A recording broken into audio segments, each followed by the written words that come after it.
Welcome back, everybody, into Bill's Chat. I am Josh McCarty.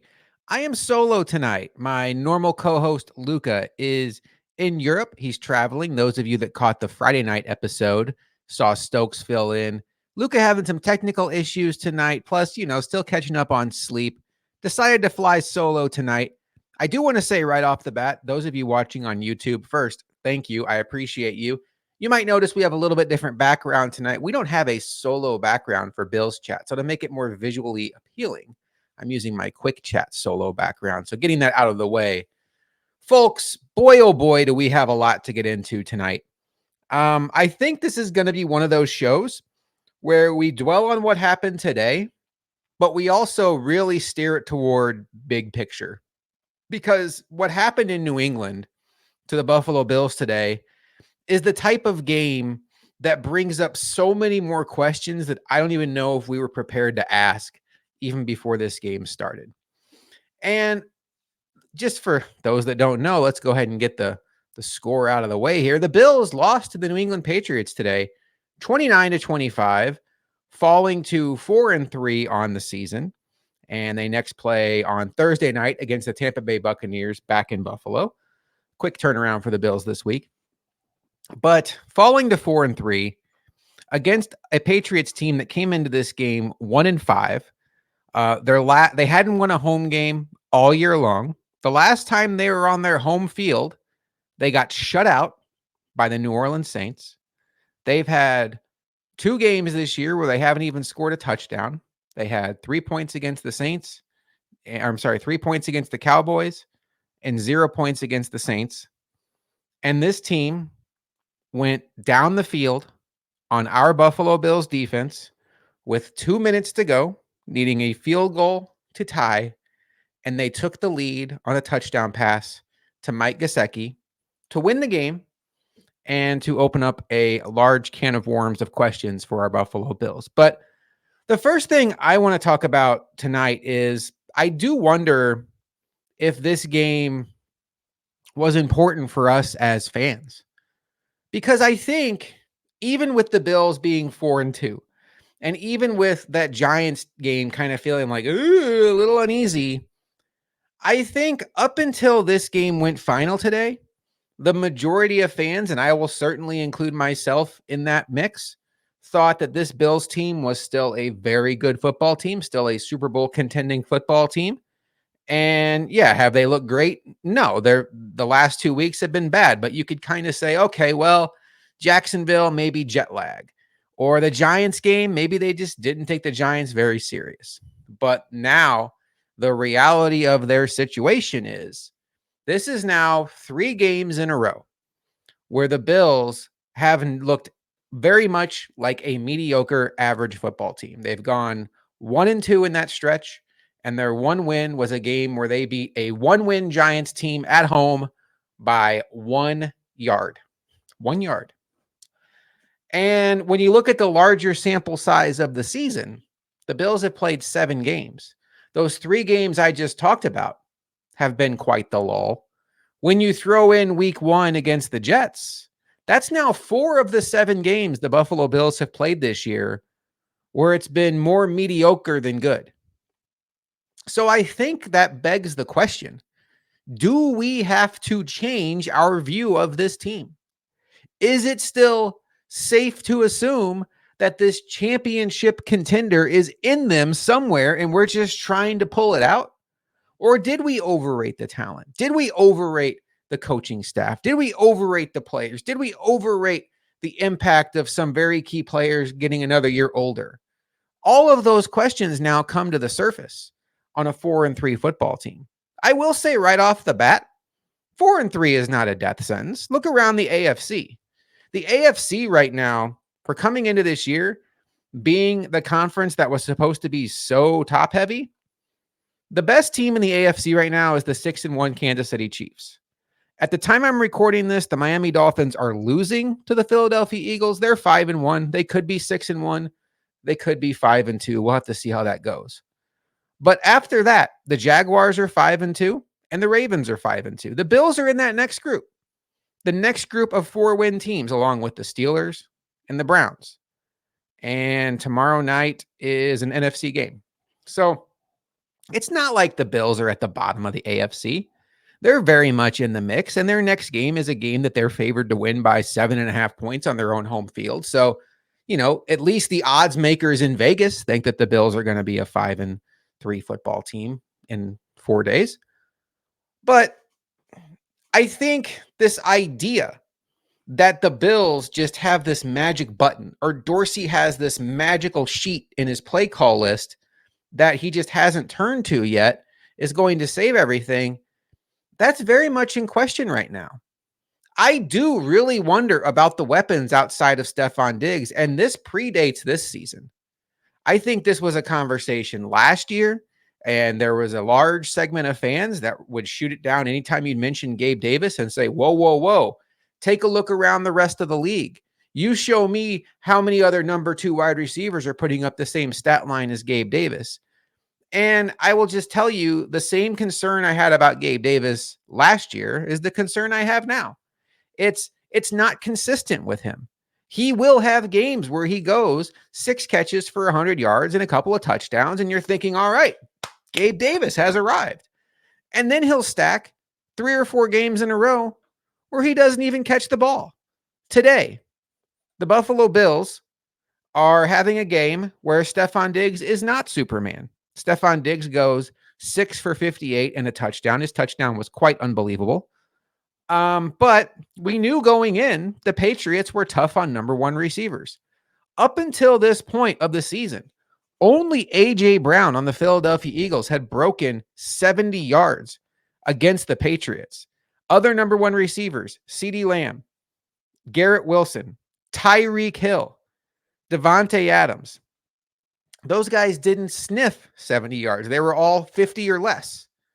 And Stephon Diggs was just the next name on the list of players. He hit 58 yards and a touchdown. This was a game where you needed somebody else to step up. Gabe Davis, who's the Bills' number 2 receiver, the Patriots are 30th, at least in fantasy football projections, at covering number 2 receivers in the league. That's not good. There's only 32 teams. They're 30th. That means they are the 3rd worst. Gabe Davis gets 5 targets, 1 reception for 6 yards. Folks, I don't know what to say anymore. I really don't. I understand that there is a very high likelihood that at the end of the season, when you add up Gabe Davis's stats, it might be something like 800 or 900 yards, and he might even get 10 touchdowns. And we're going to say, well, look around the league. How many other teams have a wide receiver who is within 100 yards of a 1,000-yard season and double-digit touchdowns? And that's a great argument when you add it up. The problem with Gabe Davis is it is such a roller coaster of inconsistency, and you can't count on him. And what this Bills offense needs is somebody Josh Allen can count on consistently outside of Stephon Diggs, and he hasn't had that since Cole Beasley in 2021. 2021 Cole Beasley. At that point in time, Cole Beasley, and that wasn't even the best version of Cole Beasley. I really want to say Cole Beasley 2020. Since then, it's been Emmanuel Sanders, kind of hit or miss. What was ever left of John Brown? Not very much. Gabe Davis being elevated from wide receiver 4 to wide receiver 2. Dawson Knox looking like he's emerging as a very good tight end, getting the big payday and then kind of leveling off and not ascending beyond that point. Khalil Shakir, a guy that many people thought the Bills stole in the 5th round, not really elevating himself. Paying big money for Deontay Hardy, elevating Isaiah McKenzie to wide receiver 3.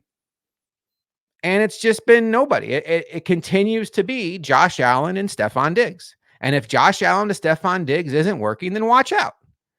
And in previous years, what the Bills would do is they would go to their second best play, Josh Allen running, or Josh Allen scrambling around trying to make something work, which many of us know is not a sustainable way of offense, but holy cow, is he good at it. And Josh Allen just doesn't run anymore. And I think that's okay. especially for the regular season, especially when you start thinking about how long you want this guy to be the Bills quarterback. It's the long game here. You don't want Josh Allen's career to be over with by the time he hits the age of 32.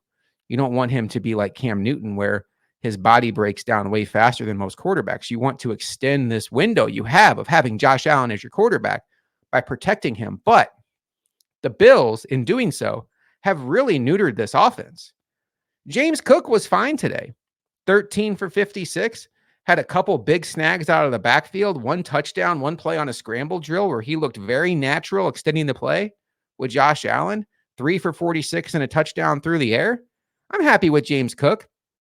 The two names that I'm just really unsure about at this point are Gabe Davis and Dawson Knox.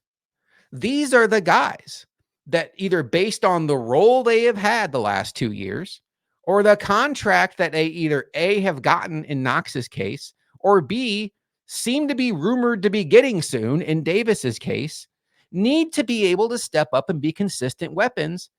And they have been anything but that in this offense in 2023 and going back to 2022. Gabe Davis in this game, I already said, 1 catch for 6 yards. Dawson Knox on the season, he's played 7 games. He's played all 7 games. He has 15 catches, folks, and 102 yards receiving and 1 touchdown. 15 catches, 102 yards receiving in 7 games. I'm not a math major. I don't even need a calculator to tell you that that is going to equate to less than 300 yards if you were to extrapolate that out to 17 games. Does that mean he's going to finish with less than 300 yards? No, I would expect he has a big game or 2 up his sleeve. It would be nice to see that at some point, though. What he had today was a ball in his hands on 4th down, 4th and 2, when the Bills are trying like crazy to come back. And Josh Allen extends the play. And he throws it to Dawson Knox. The ball hits him in the chest. Knox turns. A defender hits him, and the ball goes up in the air and lands on the ground. Turnover on downs. And we have seen that happen time and time again with Dawson Knox. And for whatever reason, it feels like since 2021, we just haven't seen Dawson Knox make big catches for this team in big spots. It's very disappointing. And I think a real conversation needs to be had today about whether it's time to fast track Dalton Kincaid to more of the full-time number 1 tight end on this team, because you saw today what he can do, both as a reliable weapon downfield, catching passes that are thrown to him. That is a very important part. As a guy after the catch that can make things happen, as a guy that understands how to get open in certain zones. And what I will say is today was the first time I really noticed Dalton Kincaid lighting up in line quite a bit. I'm interested when PFF releases their snap counts and snaps by position, because I felt like today, more than any other game, we saw Dalton Kincaid line up inside a lot. And that intrigues me. I think the Bills need to go away from this 12 personnel package they've been trying to do since the season started. I liked the idea of it. I still do like it in theory. But the problem is, it's not the rookie tight end. It's the other tight end, Dawson Knox. He doesn't scare defenses. Teams are perfectly okay with Dawson Knox beating them, because if Dawson Knox catches a ball, it's probably a 5 or 10 yard paper cut. And after that, it's Gabe Davis, who at this point in his career is a one-trick deep ball pony, inconsistent hands elsewhere.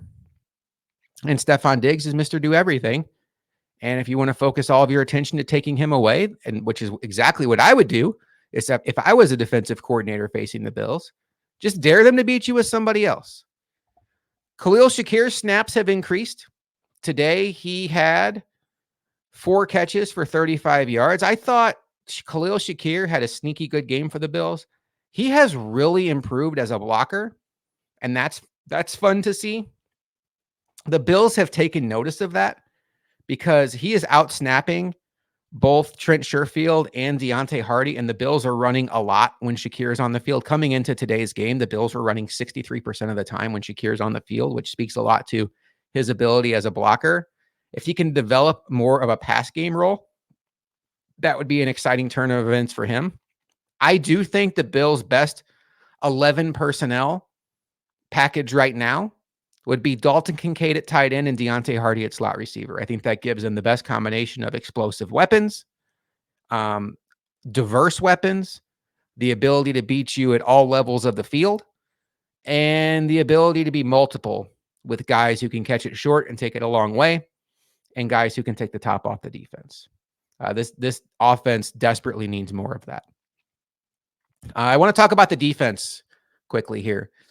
I mentioned the fact that despite how awful this game started, the Bills, who only had 10 points in the first 3 quarters against a Patriots defense that ranked 26th in the NFL in points against, not good, 32 teams, 26th in the NFL in points against, playing without their 2 best players on defense, Matthew Judon and Christian Gonzalez, playing without their other edge rusher opposite Matthew Judon and Josh Uche, had held the Bills offense to 10 points through 3 quarters. Unacceptable all around.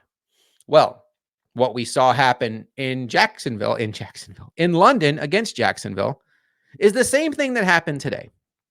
The Bills offense could not get out of its own way for about 3 quarters, and then they fall behind by multiple scores. And now it's to the point where they have to score every time they touch the ball, and they have to score quickly. So what does that do? It kicks the Bills into a hurry up mode. And they go into the hurry up mode, and they look like a completely different offense. They are taking chances. They are getting downfield. They're getting on the ball, and they're scoring like that. And the Bills go down the field and score a touchdown like that to Stephon Diggs. And then Josh Allen, I'm sorry, not Josh Allen. There's a very wild play happening in the Sunday night game, a fumble Rooski that just went out of the back of the end zone. I'm sorry that I am distracted by that. And then, so the Bills make it a 1-score game. Jordan Poyer forces a fumble, and the Bills are in business, and the Bills go down and score again. And now the Bills have a 3-point lead on New England with less than 2 minutes to go because they get the 2-point conversion to pass to Dawson Knox that he actually caught. And now you're thinking, man, the Bills are cooking with gas because this Patriots offense, despite the fact that they'd already scored 22 points on you, they are not good. They are not a good offense. They're not going to go down the field on this Bills defense and score a touchdown. Worst case scenario, they're maybe going to go down and get in the field goal range. And then you go to overtime, you take your chances. You have Josh Allen, they have Mac Jones. You like your odds. But no. First play, little play to the flat to Ramondre Stevenson, and he goes about 60 yards. And I probably actually have the amount that he went here. He went not 60 yards. He went 34 yards. And that was a bad start to a bad sequence for the Bills. It looked like for a second, maybe that play was going to get called back by having an illegal man downfield. The replay showed the Patriots shouldn't have been called for that. I have no problem with that flag being picked up. And then the Bills cannot keep the Patriots out of the end zone, ultimately ending with a Mike Gesicki touchdown. That all but ended the game. It's funny enough, though, the Bills got the ball back with a timeout in their pocket and time for 2 plays, and Josh Allen throws a rope to Stephon Diggs down to the Patriots 30 that actually hits him in the chest, and he drops it. It would have been interesting to see what happened had the Bills had a chance to fire one to the end zone from the 30-yard line. I'm not going to predict they would have scored. I might predict it might bounce off Gabe Davis or Dawson Knox's hands. But, that would have at least made it interesting. Instead, they were left with a hope and a prayer 80 yards away, and that prayer was not answered. But back to the defense. It felt like today, losing Ed Oliver for today. I mean, all reports are he should be back soon. In fact, he looked like he was warming up with the team on Friday. Losing Ed Oliver on the heels of losing Daquan Jones, Matt Milano, and Tre'Davious White felt like the leak in the dam that broke the dam. Up until this point, the Bills had lost Tre'Davious White, Matt Milano, and Daquan Jones. Those are all massive losses for any defense. But the one good thing you could say about those losses is they were not cluster injuries. They were injuries at 3 different levels of the field. So Daquan Jones hit to the defensive line, but the Bills are deep at defensive line. Matt Milano, huge hit to the linebacker core, huge. Huge. There's no way around it. But it's just one linebacker. Tre'Davious White, huge hit to the secondary, but you have Dane Jackson. Dane Jackson's a guy that started 26 games in this league prior to Tre'Davious White getting hurt. All in the Bills scheme. Feel good about him as a backup. Losing Ed Oliver on the heels of losing Daquan Jones felt like today the injuries finally caught up with the Bills. Taking them one by one, I think Poona Ford, at least watching the game tape, had a really rough game. I'm not sure that Tim Settle had a really good game. It felt like the Bills could not get any pressure on this Patriots offensive line. That is not good. The one sack came from Jordan Poyer. And Dorian Williams struggled today, had some bad reads, ultimately got benched for Tyrell Dodson. More on that in a bit. I was not a fan of that move. But yeah, on the last series of the game, you just expected the Bills to come out and close the door on these Patriots, and they didn't. And you're kind of looking around, wondering who's going to make the play. Is it going to be Poyer? Is it going to be Hyde? Maybe Von Miller's out there. Crunch time. Rousseau. Floyd. Floyd's been big for the Bills. Terrell Bernard would make a lot of sense. It was nobody. And so after the game was over, I was thinking about something. I was thinking about this defense. They've taken some hits. This defense, as currently constructed, knowing who is not coming back, Matt Milano, Daquan Jones, and Tre'Davious White, knowing what the Bills have the rest of the way on defense, how many great players do the Bills have on defense? I think 0. Is that fair? In 2023? Von Miller is going to be a first ballot Hall of Famer. He is one of the best players of this generation. I'm not convinced in 2023 Von Miller is still a great player. Haven't seen it yet. The injury is a huge factor. He's working his way back, but I have concerns that go beyond this very small sample size of partially playing in 3 games. You worry about somebody of his age coming off that injury. I'm not ready to just assume he's going to be the great Von Miller of old. Quite frankly, I was not going to assume that of Tre'Davious White either. Matt Milano's a great player, but he's gone. I posted this question on Twitter. I got some responses about Greg Rousseau and Ed Oliver. I like what I've seen from both of those guys. I love the trajectory they're on. I'll throw Terrell Bernard in that mix. One of our friends on Twitter, Jill, was like, I can't believe Terrell Bernard hasn't been mentioned in this chain. And I get it. Terrell Bernard has been playing very good, but I will say the same thing about Terrell Bernard that I said about Ed Oliver and Gregory Rousseau. In my mind, a great player is somebody that has a long track record of being a high impact player and being considered one of the best players in the sport at his position. That's not Ed Oliver. That's not Gregory Rousseau. That's not Terrell Bernard. Can those guys get there? Absolutely. Ed Oliver has, since 2019, 20, 21, 20, 4 seasons of kind of just being okay to pretty good. And then he's really turned it on in 2023. I love what I've seen from Ed Oliver in 2023. He was missed greatly today. But to call him great, I think would be ignoring everything we've seen from Ed Oliver prior to 2023. I love the trajectory he's on. I love where it feels like his career is going, but I'm stopping short of calling him a great player until I see more. Gregory Rousseau, another guy that I love the baseline of his skill set. He is so long. He is so strong. He is so good against the run, which for a young player is just, you just can't teach that. Like, young players come into the league and they just want to rush the passer. And for him to be a first round edge and so good against the run and still effective against the passer. But again, I can't call him great. This isn't a guy that's challenging for top 100 lists or Pro Bowls or all pros. And look, I know you want to roll your eyes at some of those things, and I do too. I get it. But at some point, to be considered great, you have to at least be considered for those things. And he's not there yet. He might be there. There's a chance he's there by the end of the year.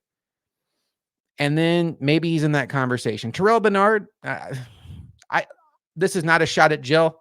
I love interacting with her on Twitter. She's one of our favorite people to interact with. But Terrell Bernard, it's been 7 games, and he got benched last year, couldn't even get a jersey in the playoff game. So it's hard to ignore that, but you love what you're seeing from him. Like, he might be the one of those 3 that I'm most excited about because I had such little expectation for him. And it feels like they've really solved the hole with Terrell Bernard to the point where, man, if he were to get hurt, that would feel like maybe the biggest loss they could have on the defense at this point in time. Think about that for a second. Is that right? That might be right. Maybe it's Taron Johnson. Taron Johnson's another guy that got brought up by our friend Sporks Rock from Cover One. I think he's probably the best argument for a great player at this point. Taron Johnson, to me, is a guy that doesn't get enough credit for how good he is because he's kind of a dirty work player. And the dirty work doesn't necessarily lead to national recognition. Now, it's weird. Taron Johnson has had some very big moments in some very big games. He had a game-changing pick 6 off of Lamar Jackson in a playoff game. He picked off Patrick Mahomes to end a game in Arrowhead that the Bills won. He got a pick 6 off of Ben Roethlisberger on national TV that ultimately led to the Bills getting the number 2 seed. But I don't think he's thought of in that same vein. Maybe it's because he's a nickel corner and there's still some thought about like, oh, those aren't the guys that do the hard job. You know, the cornerbacks like Sauce Gardner and Trayvon Diggs and Pat Surtain are like the true shutdown corners. And I get that. I understand that. But what Taron Johnson does for this defense is borderline irreplaceable. I'd hate to see this defense without him. So if you want to argue Taron Johnson's a great player, I'll give that to you. But I can't do it with Von Miller. I can't do it with Micah Hyde and Jordan Poyer. I would love to be wrong, but based on what I've seen so far in 2023, I don't think it's fair to assume that they're still great players. And that's my issue is where's the great players? Who's your Batman? Who's the guy that when the season's on the line, when the game's on the line, when it's a 2-minute drill on October 22nd in Foxboro and Mac Jones is a 1-5 quarterback driving down the field on you? What about when it's the middle of January and you're in Cincinnati and you have a 1-point lead on the Bengals and Joe Burrow comes on the field with a minute left? Who's going to make the play then? You hope Ed Oliver, you hope Greg Rousseau, you hope Terrell Bernard. But right now, it's hard to say any of these players are great. Look at the Monday night game from last week. Back and forth game between the Chargers and the Cowboys. Cowboys get a lead, and who closes the door? Micah Parsons, Stephon Gilmore. The Bills don't have those guys right now. And that's why the defense cannot be counted on right now to be an elite defense. I think expecting that out of the defense is an unfair expectation. This team needs to be great on offense for this to still be a Super Bowl team. And they are not great on offense right now. They're really fighting it on offense right now. 3 games in a row, they have done next to nothing in the first half. Against Jacksonville, they had 7 points in the first half. They were shut out by the Giants in the first half. And they had a field goal in the first half against the Patriots. 3-0-7. 10 points in the last 3 first halves combined. And if you want to really dig under it, 3 points the last 2 weeks against the Giants and the Patriots. Bad football teams. Just bad starts. I don't know that I come away from today thinking that Ken Dorsey is the reason why the Bills are struggling. I know that's popular. And ultimately, he's the highest ranking offensive coach on this team. So the blame could fall on him. But I think there were some examples today of execution failing Ken Dorsey more so than scheme. There was a deep ball in the late third quarter to Stephon Diggs. He was wide open. If Josh Allen hits him in stride, he walks into the end zone. Josh Allen missed the throw. Overshot him. Our friend Kayla on Twitter, one of my favorite people on that app, made a comment, looked like 2019 Josh Allen on that throw. She's right. He did. Absolutely did. Kayla AF, follow her on Twitter. She's a great follow. There was a play to Dalton Kincaid down the sideline. Josh Allen gets hit right after he throws. It does draw a roughing the passer penalty, probably a penalty that gave the Bills life. I don't know that they earned that penalty. It felt like kind of a ticky-tack call, but you have a quarterback like Josh Allen, you're going to get those calls. It's one of the many benefits in this sport of having a superstar quarterback. Dalton Kincaid was wide open down the sideline, and Josh Allen didn't give him a chance to catch the ball. You've seen that a lot this year. But you know what I saw more of today than even those misses that stick out like a sore thumb? I saw really bad ball placement by Josh Allen on a lot of intermediate throws. There was a screen pass to James Cook early in the game. Cook gets like 10 yards on it, but Cook has to reach down to the ground to catch it. And it's just a simple snap and throw. You want that ball right at his face so he can just turn and get upfield. And that little hesitation he has to do, you can't have it. Hardy had to go down for a ball. Diggs had to go down for a ball. His ball placement intermediately on those 10-yard were just putting extra stress on receivers, really taking away any chance at rack. But then there was the play where it's 3rd and 18 and Josh Allen evades 2 rushers and he flips it to Latavius Murray, who makes a player miss and gets the first down. And you're like, oh yeah, that's why Josh Allen is great. Show me another quarterback in this game that in this sport that makes that play. Mahomes, Hurts maybe, but you get the point. Mac Jones wasn't going to make that play. So it's a give and a take. And if the Bills are at this point consciously trying to limit Josh Allen running, then you're losing a lot of that positive that comes from it. Anthony from Cover One, who I thought really had good perspective on this. I don't have his tweet pulled up right now. I wish I did, but it was really like a baseball analogy. It was basically saying that the last few years, the Bills have been a team that have been reliant on home runs.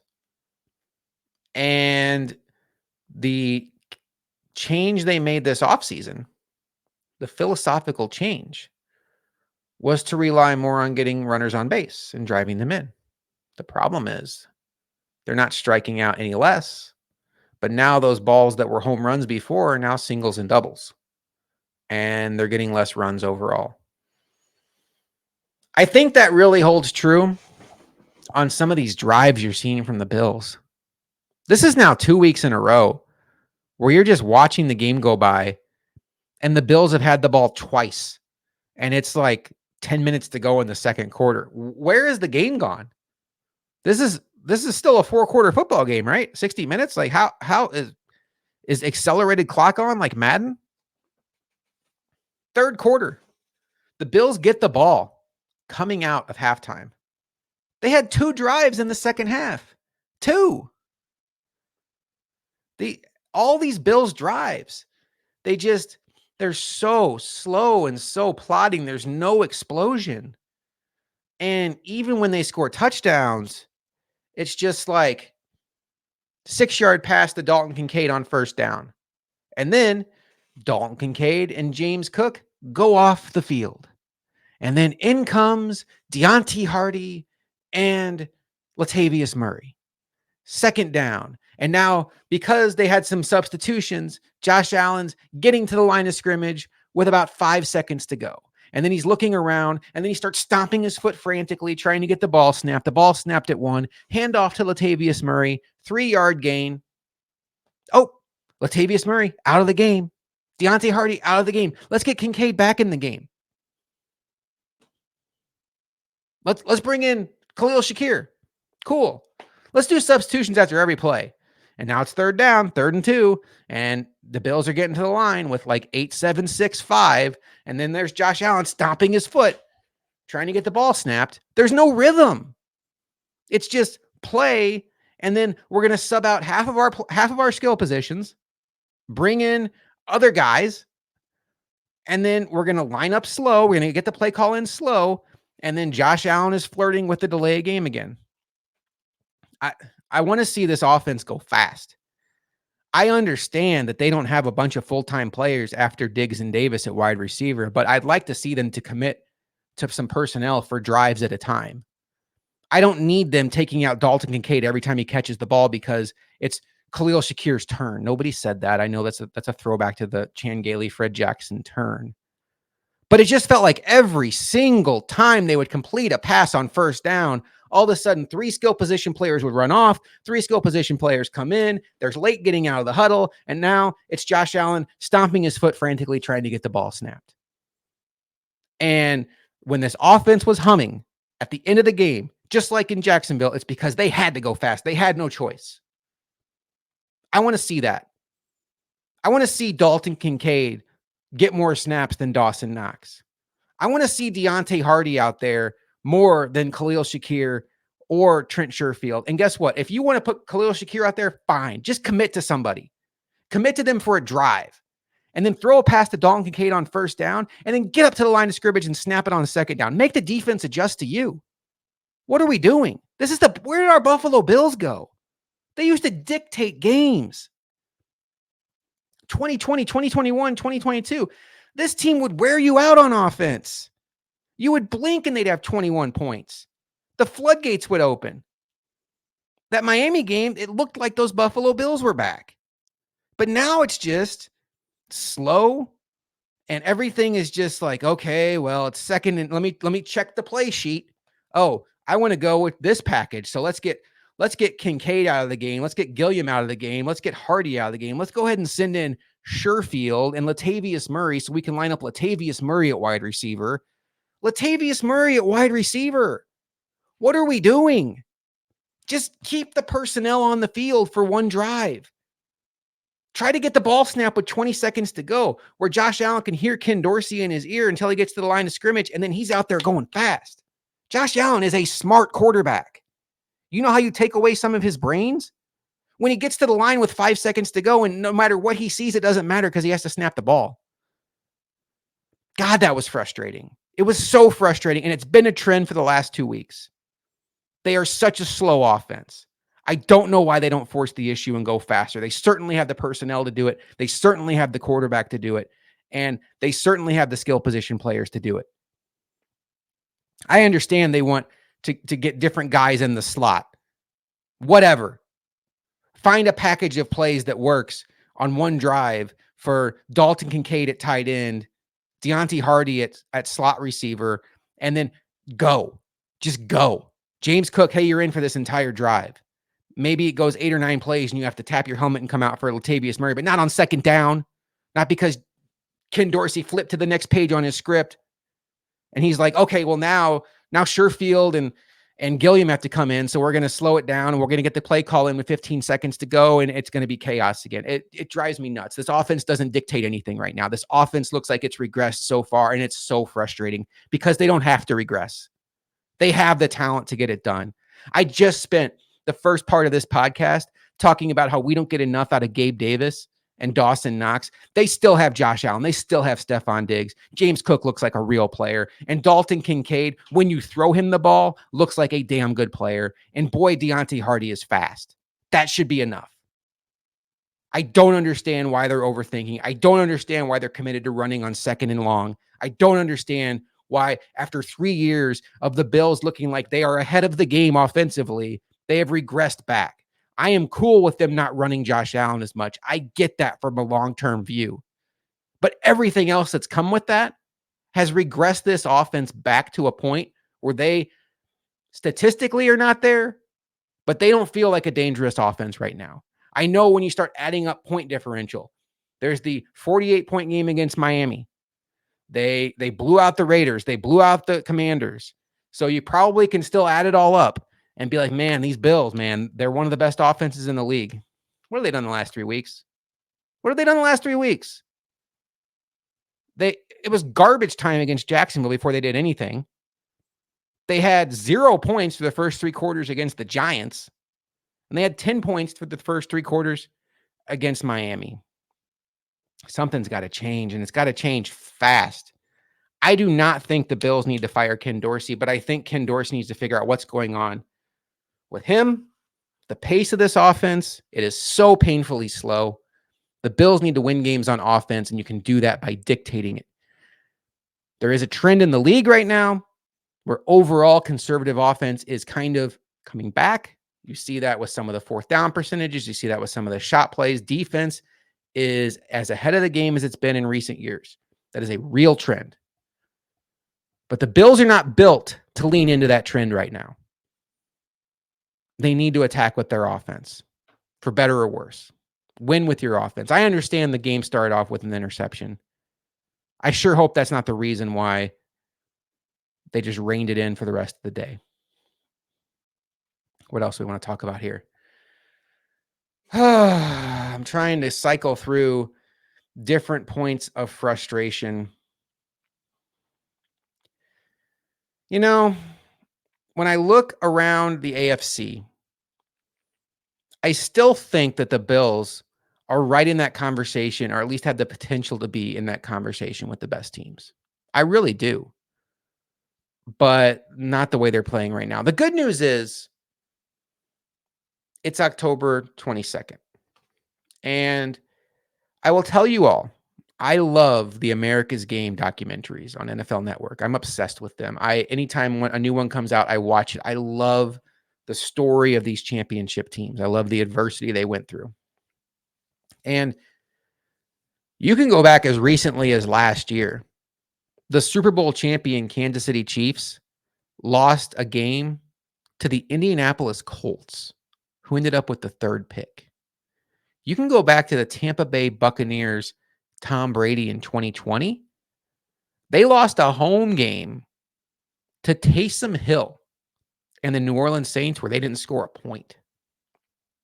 Adversity hits every single championship team throughout the season, besides the 72 Dolphins. We get it. It's how you bounce back from that adversity. So, is the fact that the Bills are 4-3 on October 22nd a death sentence? Absolutely not. Absolutely not. But all we know about this Buffalo Bills team is they are in a hole. What we don't know is if they can dig themselves out of it. That's what starts Thursday. The unfortunate part, the really unfortunate part, this was supposed to be the easy part of the schedule. This was the part of the schedule where the Bills get a gift, a drive and a half into the game. Aaron Rodgers goes out, Zach Wilson comes in, and now a game that's a 50-50 game looks like a layup. Zach Wilson's on the field. Then they come home and they play the Raiders. And then Sam Howell and the Commanders. And then they play Miami. That's a tough game. Play Jacksonville. That's a tough game. But then come back and play the Giants and the Patriots. Man, at worst, 2 losses, maybe 1 loss. But, at the end of the day, you should be cooking with, you should be a 5-1 or 5-2, 6-1 team right now. You're a 4-3 team. You've lost games to Zach Wilson and Mac Jones, and you were a yard away from losing to Tyrod Taylor without his left tackle. Disappointing all around. And when you look at what's coming up on the back end of this schedule, where the games get considerably tougher, the Bills have 5 road games left. You want to hear those road games? I don't know if you do. You ready? Brace yourself. Sit down. 5 road games left. At Cincinnati. At Philadelphia. At Kansas City. At the LA Chargers. At the Miami Dolphins. Where's the easy one there? You want to tell me the Chargers are down? They've been in every game. We know what they're capable of at their ceiling. You want to tell me they're not as good as you thought, then I can live with that. But holy cow. And this is a Bills team that just lost a road game to New England and lost a road game to Zach Wilson in a game he wasn't even expecting to play. There was no Zach Wilson game plan. That team was begging to get beat, and you lost. So why do I think they can go to Philadelphia, Cincinnati, Kansas City, the Chargers, or Miami and win? You want to say they beat Miami already? Sure. That's true. It's factually correct. But, there's no easy games on the road. And then you start looking at some of these home games. The Jets, who do really well against the Bills.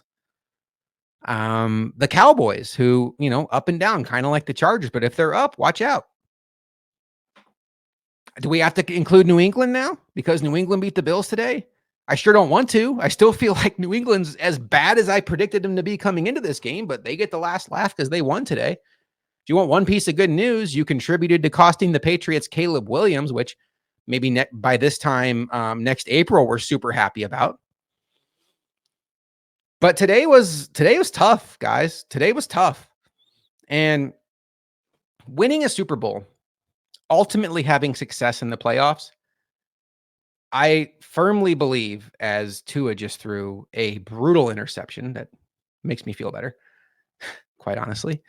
To be a team that wins a Super Bowl, you have to have three things. You have to make the playoffs. Makes sense, right? We can all wrap our heads around that. You can't win a tournament if you're not in the tournament. You have to make the playoffs. Bills have done that at a very high level under Sean McDermott. Every year but one, they have made the playoffs under Sean McDermott. Fantastic track record there. Number two, when you get to the playoffs, you have to be hot. We don't know how they're going to be. They could very much be the kind of team that waltzes through the regular season, struggles, plays around 500 ball, and then come December, they hit their stride, they get hot, they get in the playoffs, they win the whole thing. That's within the range of outcomes for this team. I don't say that as somebody wearing a Bills hat with a Bills picture behind me because I'm always paint a positive outlook content creator. I say that because they have the high-end quarterback, they have the high-end wide receiver, and at their best, which we have seen, they can do that. I think 2021 was a very fantastic example of that. A team that wasn't very good in the regular season. They were kind of average, playoff-wise. They were a playoff team, but they were a 3 seed. They struggled throughout the regular season, but boy, did they get hot at the right time. And if not for one of the biggest collapses in Arrowhead, they might have been a Super Bowl champion. The other thing you have to have is luck.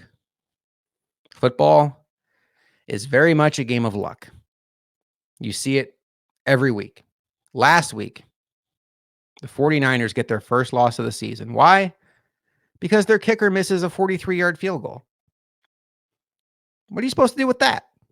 We drove down. We got in field goal range. We missed. Bills fans can relate to missing a field goal in big spots, unfortunately. We certainly know that existence. Luck can be weather.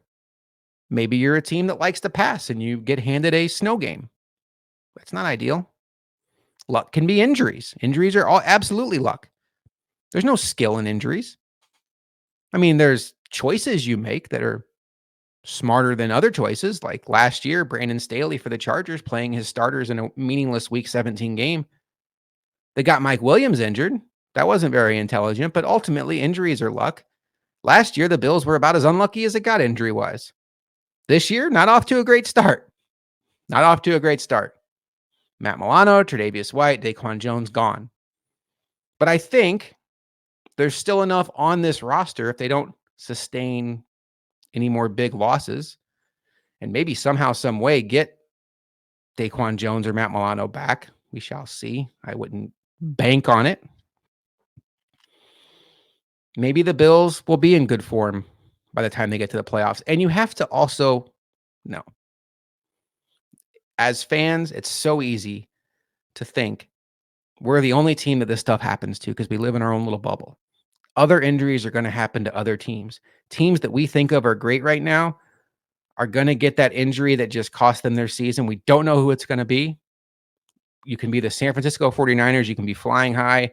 And then the first play of the NFC Championship game, you lose your quarterback to an injury and you can't complete a forward pass the rest of the way. Never know when that's going to happen. You don't know who it's going to happen to.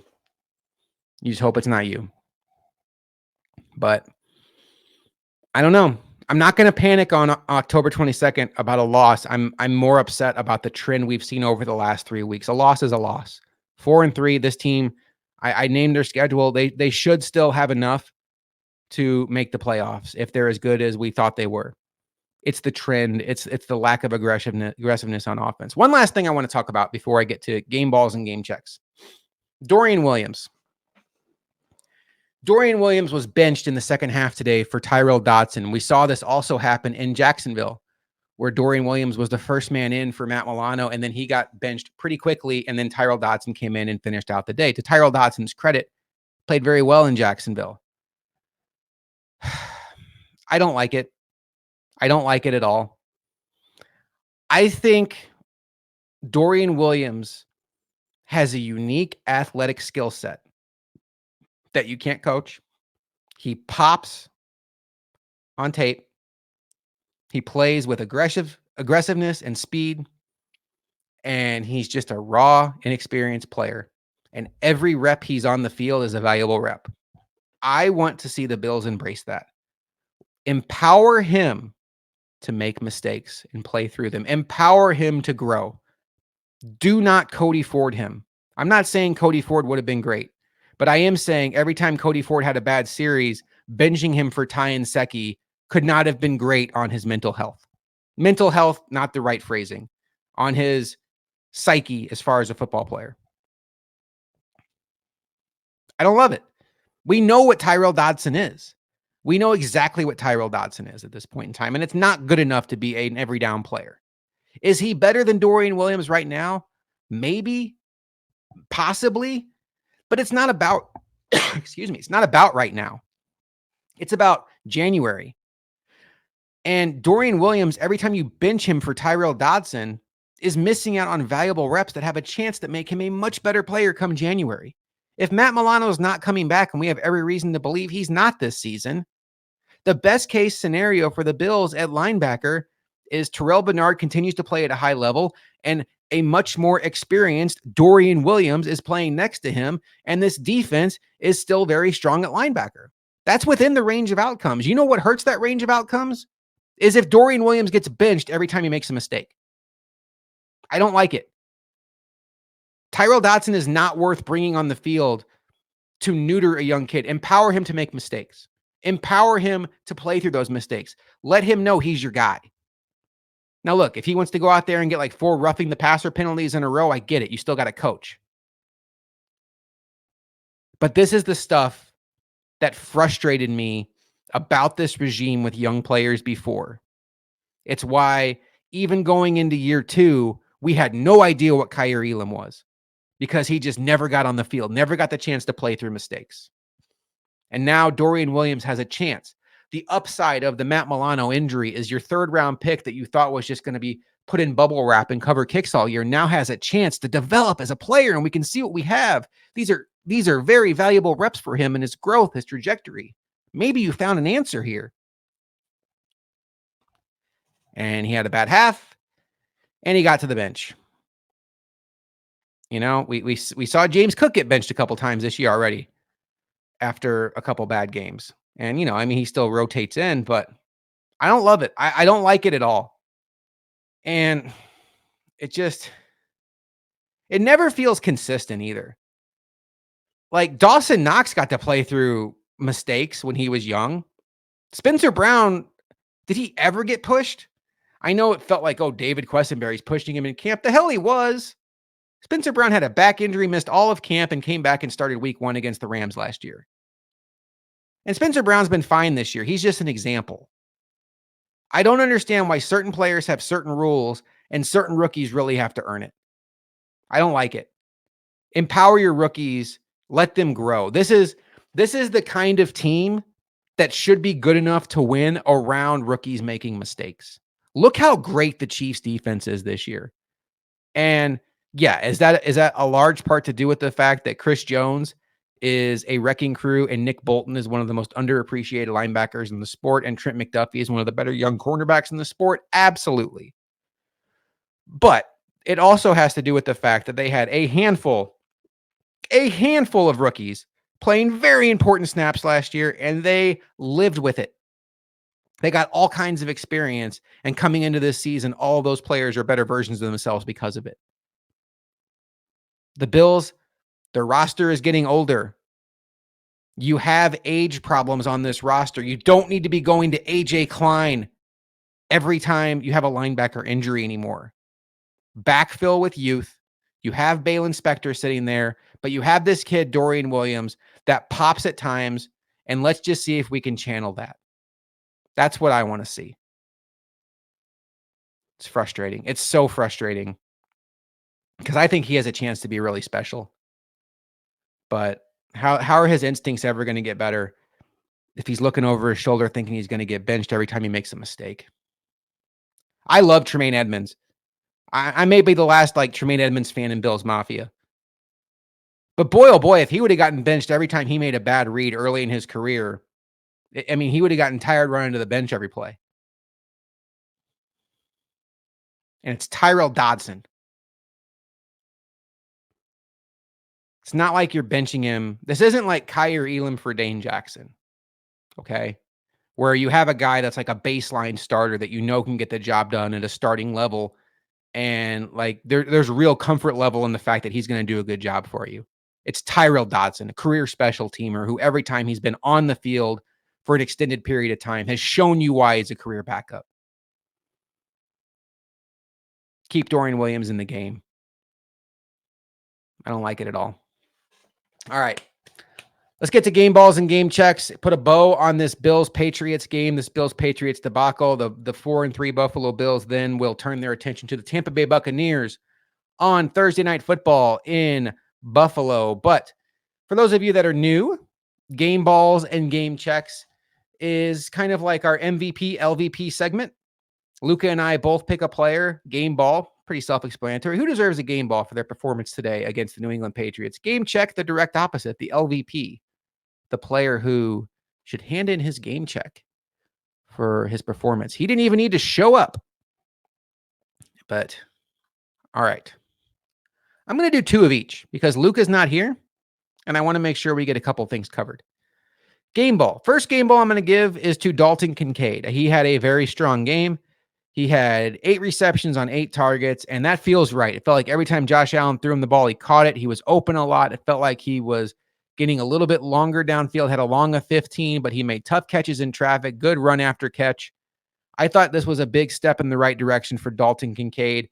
And I will say I'm excited to go back and watch the all 22, but also track on PFF snap count and snap alignment because it sure did feel like Dalton Kincaid might have outsnapped Dawson Knox today.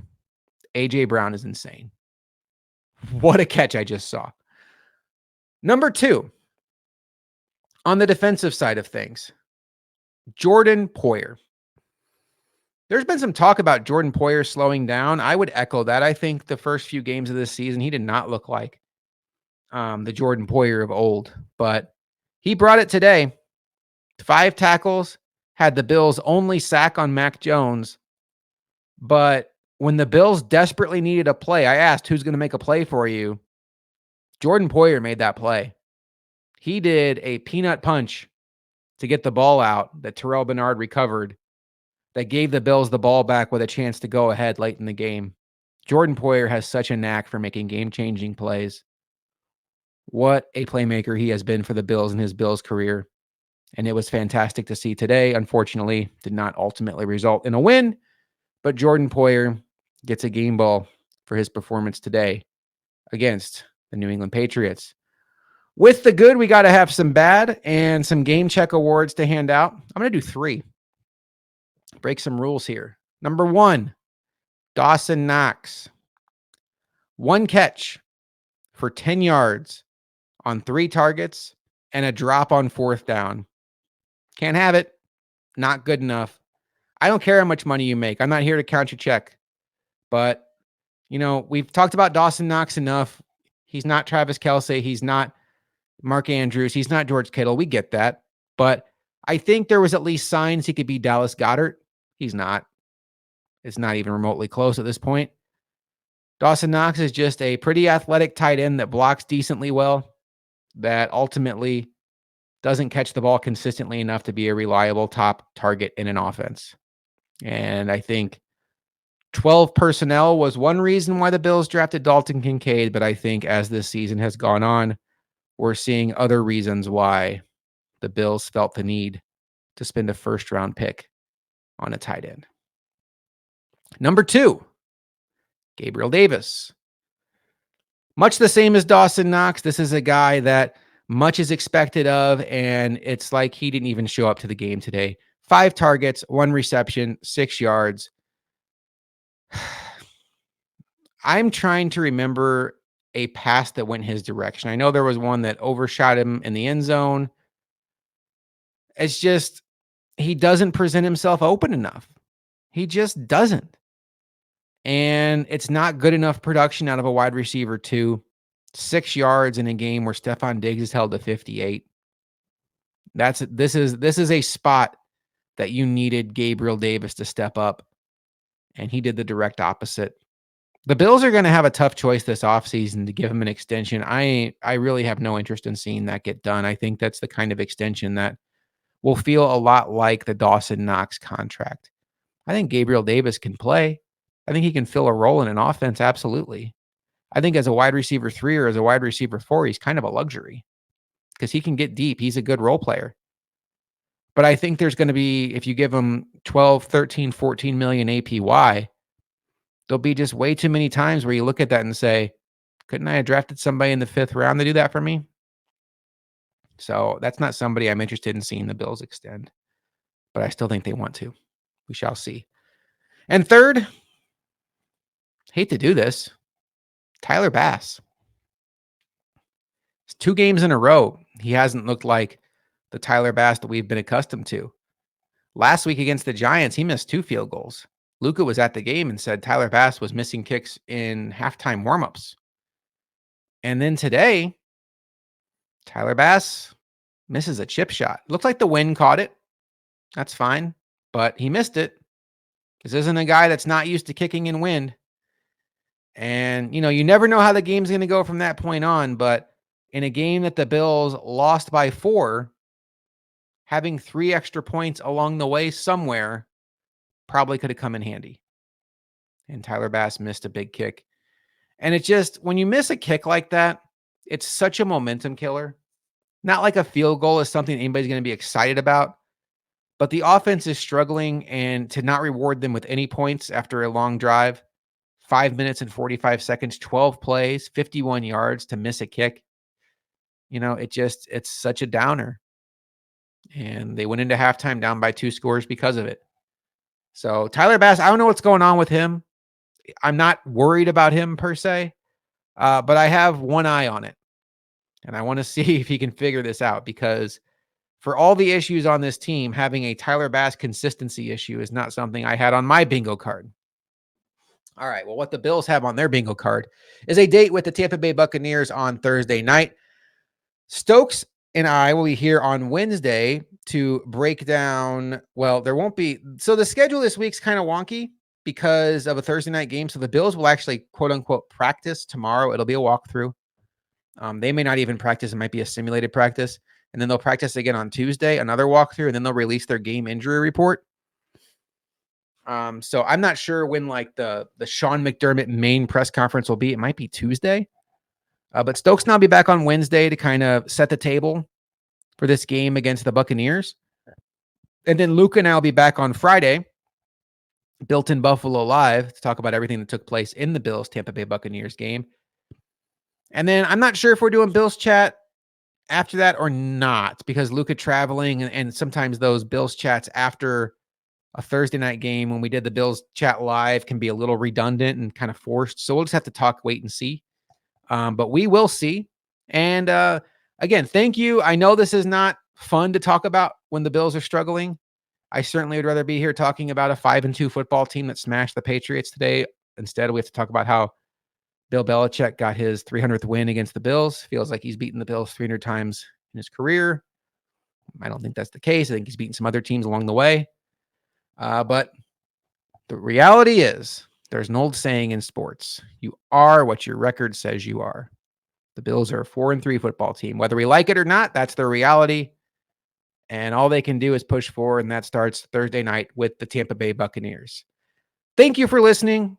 I am Josh McCarty from Bills Chat. I would love it if you took the time to like and subscribe on wherever you are taking this podcast in. It helps Luca and I out so much as we are trying to become your one-stop shop for all Buffalo Bills content. We will see you next time on Bills Chat.